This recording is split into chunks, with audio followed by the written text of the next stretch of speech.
بسم اللہ الرحمن الرحیم۔ سورہ بقرہ کی آیت نمبر 196 میں اللہ پاک ارشاد فرماتے ہیں، حج اور عمرے کو اللہ تعالیٰ کے لیے پورا کرو، ہاں اگر تم روک لیے جاؤ تو جو قربانی میسر ہو اسے کر ڈالو اور اپنا سر نہ منڈواؤ جب تک کہ قربانی قربان گاہ تک نہ پہنچ جائے۔ البتہ تم میں سے جو بیمار ہو یا اس کے سر میں کوئی تکلیف ہو جس کی وجہ سے سر منڈا لے تو اس پر فدیہ ہے، خواہ روزے رکھ لے، خواہ صدقہ دے دے، خواہ قربانی کرے۔ پس جب تم امن کی حالت میں ہو جاؤ تو جو شخص عمرے سے لے کر حج تک تمتع کرے پس اسے جو قربانی میسر ہو اسے کر ڈالے۔ جسے طاقت ہی نہ ہو تو وہ 3 روزے تو حج کے دنوں میں رکھ لے اور 7 واپسی میں، یہ پورے 10 ہو گئے۔ یہ حکم ان کے لیے ہے جو مسجد حرام کے رہنے والے نہ ہوں۔ لوگو اللہ سے ڈرتے رہو اور جان لو کہ اللہ تعالیٰ سخت عذاب والا ہے۔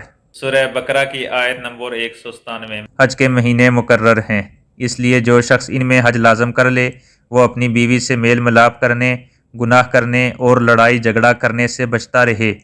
تم جو نیکی کرو گے اس سے اللہ تعالیٰ باخبر ہے، اور اپنے ساتھ سفر خرچ لے لیا کرو۔ سب سے بہتر توشہ اللہ تعالیٰ کا ڈر ہے، اور اے عقل مندو مجھ سے ڈرتے رہا کرو۔ سورہ بقرہ کی آیت نمبر 198 میں تم پر اپنے رب کا فضل تلاش کرنے میں کوئی گناہ نہیں۔ جب تم عرفات سے لوٹو تو مشر حرام کے پاس ذکر الہی کرو اور اس کا ذکر کرو جیسے کہ اس نے تمہیں ہدایت دی، حالانکہ تم اس سے پہلے راہ بھولے ہوئے تھے۔ سورہ بقرہ کی آیت نمبر 199 میں پھر تم اس جگہ سے لوٹو جس جگہ سے سب لوگ لوٹتے ہیں، اور اللہ تعالیٰ سے بخشش طلب کرتے رہو، یقیناً اللہ تعالیٰ بخشنے والا مہربان ہے۔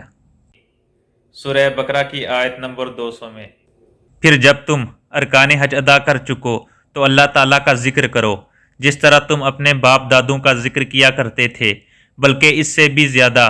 بعض لوگ وہ بھی ہیں جو کہتے ہیں ہے ہمارے رب ہمیں دنیا میں دے، ایسے لوگوں کا آخرت میں کوئی حصہ نہیں۔